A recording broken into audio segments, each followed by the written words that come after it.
So today I want to talk about a touchy subject, and that is how to handle conflict or how to have hard conversations with your spouse or partner. But first, I want to make a quick comment about a response I got to my episode on cohabitation, which, if you scroll down, is just a few weeks ago. It was from a father who said he, quote unquote, normally agrees with me, but that his son and his girlfriend lived together for 7 years before they got married at age 35 and couldn't be happier.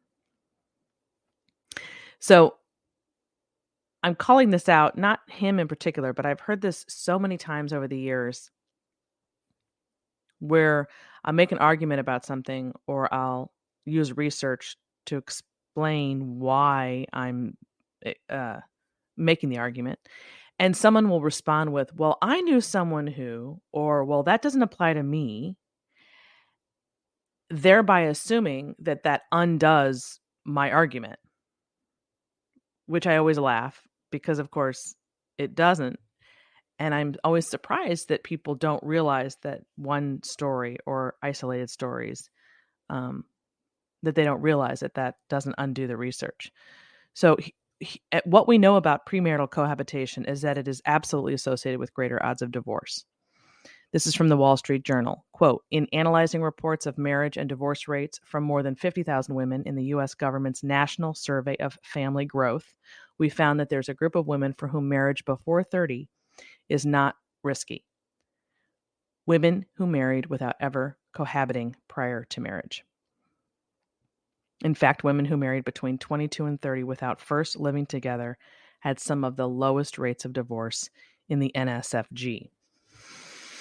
That's what I mentioned before, the National Survey of Family Growth. So, yeah, I want to throw that out there in case anybody else had the thought that, well, I know somebody who, and it applies to them.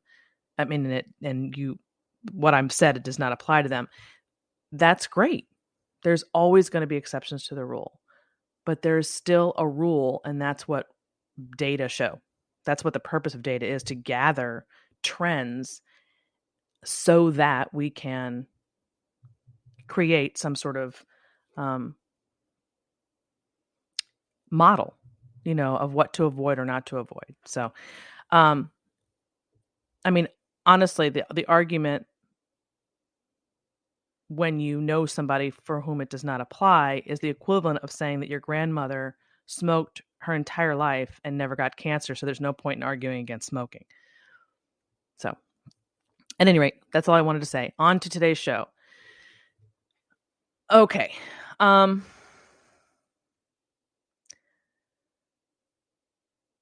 Conflict.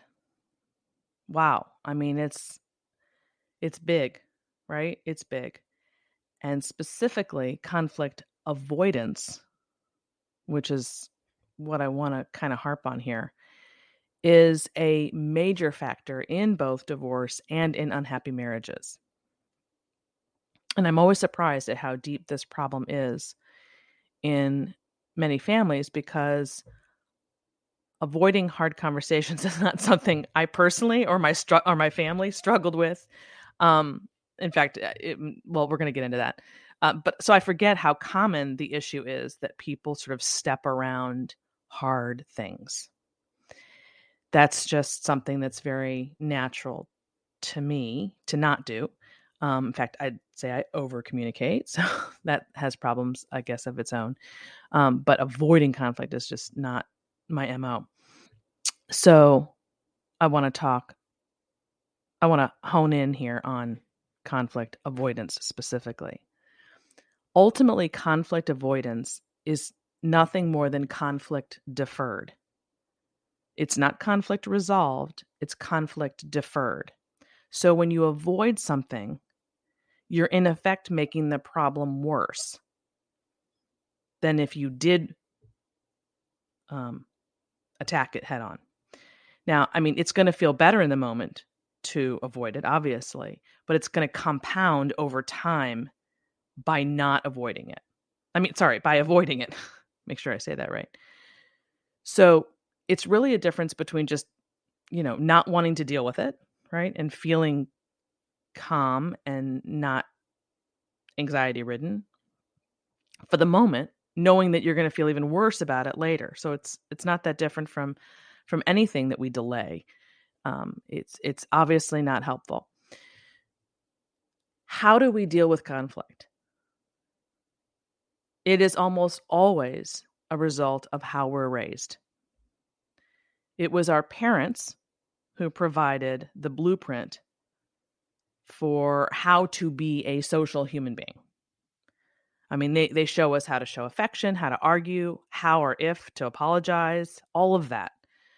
But the how to argue is key, because there's no way to grow up in any family and not have arguments, unless, of course, you do grow up in a family that has absolutely no arguments, which doesn't mean there's no conflict. It means they're not addressing it.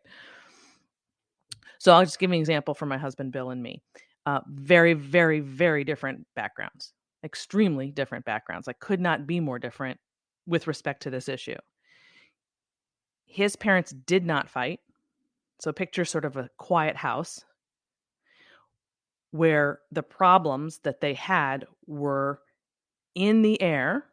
I'm sure many of you can relate to this if you grew up in this way. You knew they were there. You could cut it with a knife. You felt it, but no one talked about it. It was the ultimate of walking on eggshells and not dealing head on, or hearing your parents deal with their issues head on. And then one day, his mom sat him down and said, "Your dad's leaving." So, quiet house, feeling something wrong in the air, not understanding it because you're just a kid, not hearing any fighting. Poof, one of your parents leaves, never to return. Okay, now what would you imagine a child would become as a result of that in terms of the way he or she deals with conflict? Think about that. Then there's mine. My parents were married for 44 years, no divorce, but extremely high conflict. Like, I went to sleep at night crying and praying to God that the conflict would end because it was so bad. So who we become as a result of those 18 years is who we become when it comes to conflict. Well, in a lot of ways, but I mean, I'm talking specifically about conflict. You're going to fall into those tendencies because it's all you know, or you're going to specifically seek out ways to do it better because you didn't want that. And it affected you so deeply that you sort of went out on a path to find a better way of doing it, which in our case, that's what he and I have done. And it's not been easy at all. I don't think we're any different from anybody else. Those just happen to be our stories.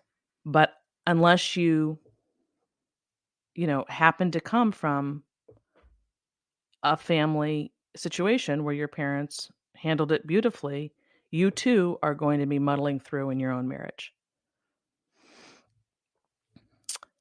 The easiest way to avoid being conflict avoidant, if that is your MO, or if that is what you saw growing up, is to simply, this sounds easy, I say simply, it's easy to understand, hard to do, tell the truth at all times, even in the moment that the conflict is occurring. Tell the truth at all times, even in the moment. Because when you're telling the truth at all times, it means there will be no buildup. Now, I know this gets hairy because, especially when you're in the midst of the conflict, because emotions are high and you're going to need some skills to navigate that, such as, there's a whole slew of them, taking very deep breaths before you speak. That sounds kind of too simple to be true, but it actually absolutely works. Walking away for 5 minutes and then returning. The returning part is very important. You can't walk away and not return. Putting your head down. Getting the visuals out of your way and just and that sort of kind of goes hand in hand with breathing. Writing something out. Stuff like that. We're going to come back to these things. But even if you're still developing those skills or you don't feel confident about your ability to stay calm and say what you mean during conflict, even if you're working on that, the answer is still not to avoid the subject and hope and pray that it goes away. And I suspect most people listening to this know that, like they know that's not the right way of doing it, but they're so rattled they don't know what else to do. And I get that. I completely get that. We've all dealt with that. We'll deal with it again. The issue is how to have the skills to move forward positively so that you don't end up doing things like your parents. Because we all have to deal with conflict when we're married. We all have to deal with conflict when we're not married. It's not just a marital thing. No one gets a pass on this. So then the question becomes, how are you going to handle it in your family? So there are 3 types of conflict. There's conflict avoidance, which we were just talking about, where no one talks about anything. And when your true thoughts and feelings don't come out at all, of course, what's going to happen to them? They're going to marinate in your mind on a feedback loop and emerge later in some backhanded way, like passive aggressiveness. And this is extremely destructive to any relationship, but especially to a marital relationship. And then there's high conflict, where emotions are high and people call each other's names. And of course, they resolve absolutely nothing. It's just completely destructive in every way. And then there's constructive conflict. So conflict avoidance, high conflict, constructive conflict. And I think we can agree, those of us who are married are always going to want to shoot toward constructive conflict. And it's a work in progress. Because ideally, in order to have constructive conflict, you want all your ducks to be in a row. You want the timing to be right. You don't want either partner under the influence of any substance, right? You want to make sure you slept, because if you're sleep deprived, that ain't going to go well. You don't want to necessarily have kids around, depending on how deep the conflict is. Sometimes you do want kids around because you want them to see you iron something out and end up in with it ending well. But if it's really, really personal and very adult, you wouldn't necessarily want them around. So there's just a lot of factors that get in the way of having constructive conflict.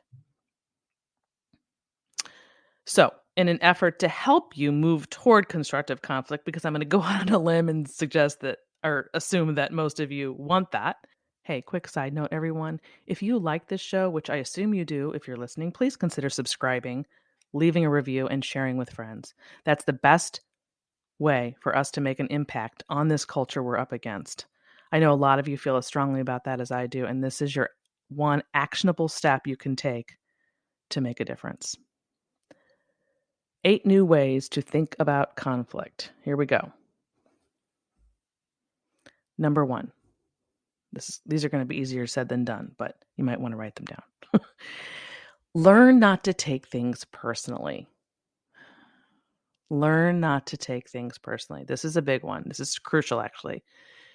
Because when you do that, when you can find a way to remove yourself from the equation, you're able to look at the situation, the conflict, whatever it is, objectively, rather than going into defense mode.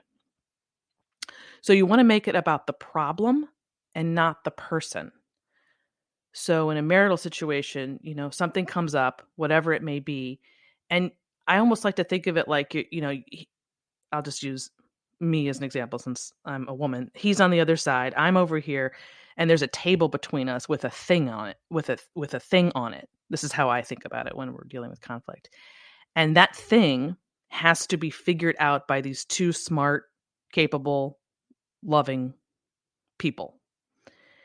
And if you bring yourself into that equation too much and take it personally, then it gets it off the thing on the table, and you're no longer talking about the problem, but you're making it personal, and that's not helpful. In fact, what that's usually doing is showing that you are avoiding things because you should be able, ideally, to say something to your partner about that person in a way that he or she can hear it. And if you've been building up and letting it fester, it's not going to come out well. So that's number one. Learn not to take things personally. Make it about the problem and not the person. Number two, a little bit easier here. The sooner you address it, the sooner you'll move past it. That's just a different way to think about conflict. The sooner you address it, the sooner you'll move past it. So even though it's hard to have hard conversations. It's not fun. It doesn't feel good, right? But you have to know it's going to be harder later. So you're not really sidestepping anything. You're sidestepping it just for that day. And you're making it harder for yourself later. There's just no way to avoid it endlessly forever and have it turn out well. So it's just a mindset of, okay, address this now, and then we can move past it and get on with the day. Number three, take the blame. This is probably the most significant of any way you can handle conflict. Take the blame. The beauty of taking the blame in any situation is that it gives you the power to fix it. When you blame the other person, you immediately become a victim because you're saying, this person's doing it to me. Therefore, he's bad. He or she is bad. And he's the perpetrator. And I'm just this, I have no power. I'm powerless. I just have to wait around for this person to do something that I want him or her to do. But when you take the blame, you can change it. You put the power in your lap. And maybe blame is the wrong word. I used it, but you can say, take the responsibility. So in other words, what's your part in this? What am I doing to contribute to this back and forth? And then switching that up, this is literally what I do in coaching, by the way, is helping people understand that the power lies with you. Looking in the mirror is how you make change. Waiting around for the other person to change or hoping that he or she will is not it. It's what am I going to do differently to bring about a different result? And that's where the power lies. So if you normally, let's just one little example. If you normally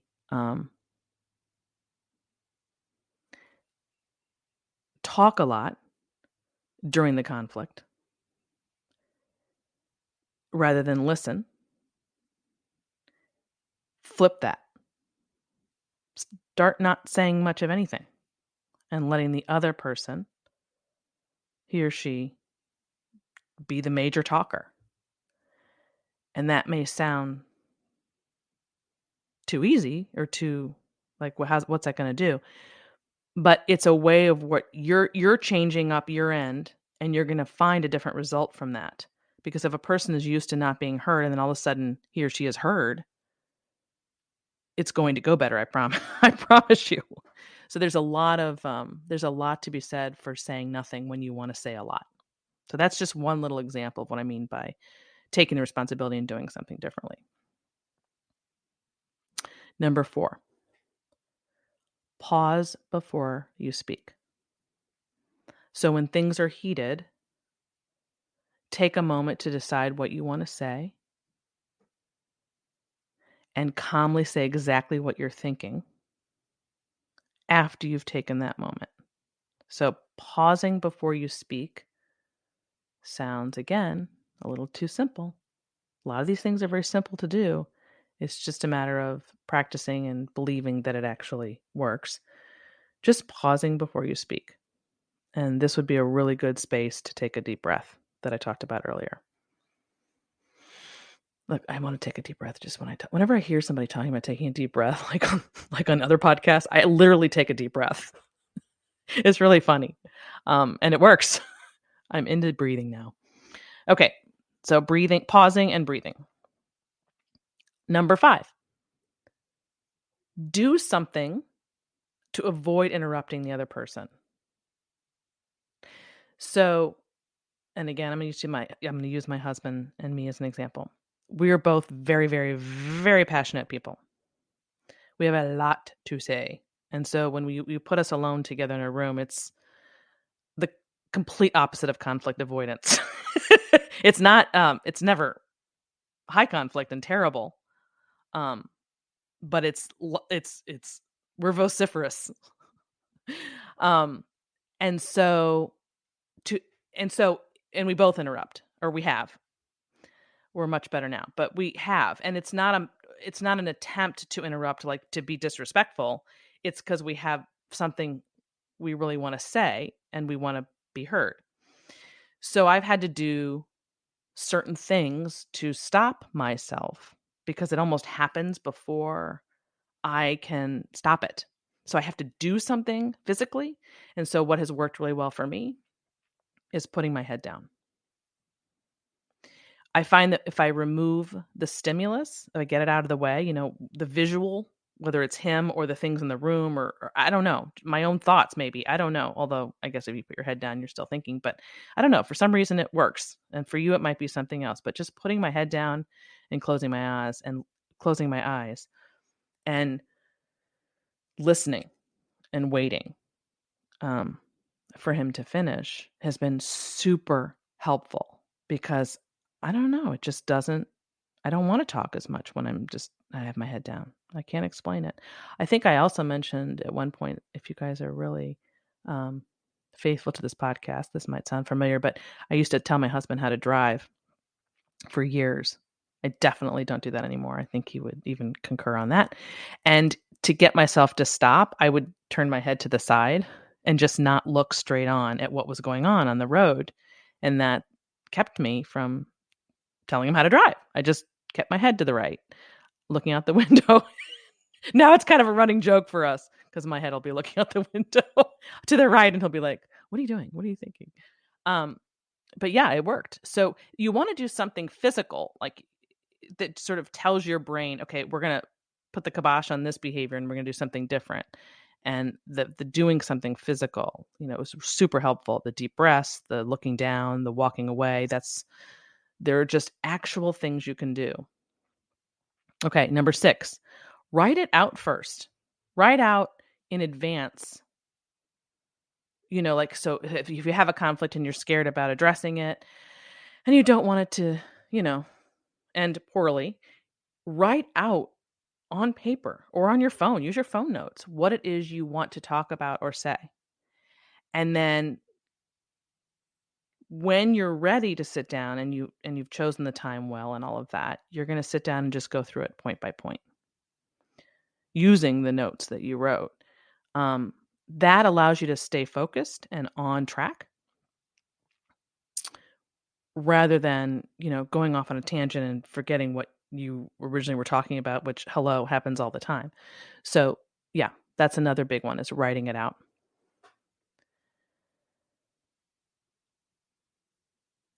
I'm pausing because I just realized that one of these is actually the same as the other. So I guess it's not 8 things. I guess it's going to be 7 things. I had written here, address at the moment it happens so it doesn't build up, which is what I said earlier. The sooner you address it, the sooner you move past it. So I'll skip that. So this is the last one. Start when you're about to have the conversation, the hard conversation, start with either a compliment, or if things are really heated and you just can't do that because it's just too hard to think about something positive because, your emotions are high and you're feeling angry or whatever. Start with something about yourself. I have found the latter might be easier. If you can start with a compliment, always start there. If you can't, start with something you need to do better, or something. It's just something about you. Because I actually originally read that in Dale Carnegie's book, How to Win Friends and Influence People, and I thought that was kind of brilliant, and I've been using it ever since. You you basically are just taking the edge off a bit when you bring yourself into it, so the other person doesn't feel attacked. They're recognizing that you have something to do with this too, and that keeps them from going on the defensive. Does that make sense? So, whatever the situation is, you just start with, I know I'm not good with blank, or I know I do this and I need to not, or I know I struggle with this and I'm working on it, or just something where the opening of the conversation is focused on you and not the other person. And I promise you, it will go better from there. It will go better from there. So I'm going to repeat these now, what are now apparently 7 things, not 8. Learn not to take things objectively. Make it about the problem and not the person. The sooner you address it, the sooner you move past it, or address it the moment it happens so it doesn't build up. That's on you, by the way. If you're not addressing something and you're letting it build up, that's not the other, and then you can't yell at them later and get mad at them. That's on you. 3, take the blame or responsibility, however you want to say it, because that allows you to fix it. That gives you the power. 4, pause before you speak. And this is a good space to take a deep breath simultaneously. Number 5, do something to avoid interrupting the other person. Do something physical, putting your head down, walking away for a minute, only to come back. And you might want to announce that too. Hey, I'm going to walk in here for a few minutes. I'll be right back. I just need to collect my thoughts. Write it out. Number 6, write it out first and then go through it point by point. So it's actually, there's something about writing things out and verbalizing them to get them out of your head that is enormously effective. It's not even necessarily just writing it out, but even when you're alone, like talking to yourself, feels really weird when you're doing it, but it's super helpful. And then the last one, 7, start with a compliment or start with something you need to do better. Just start with yourself before you come in and talk about, what you would like to see the other person do differently or whatever. And that's it. So I hope that's helpful. Like I said, and we're going to come back to this subject again. This is not a one-off, but conflict is huge and we all have to deal with it. And if we were not exposed to how to do it well, which I would almost venture to say is probably most people, these skills will help you get where you want to go, which, again, I'm going to presume is to have constructive conflict as opposed to high conflict or conflict avoidance. So, hope that is helpful to everyone.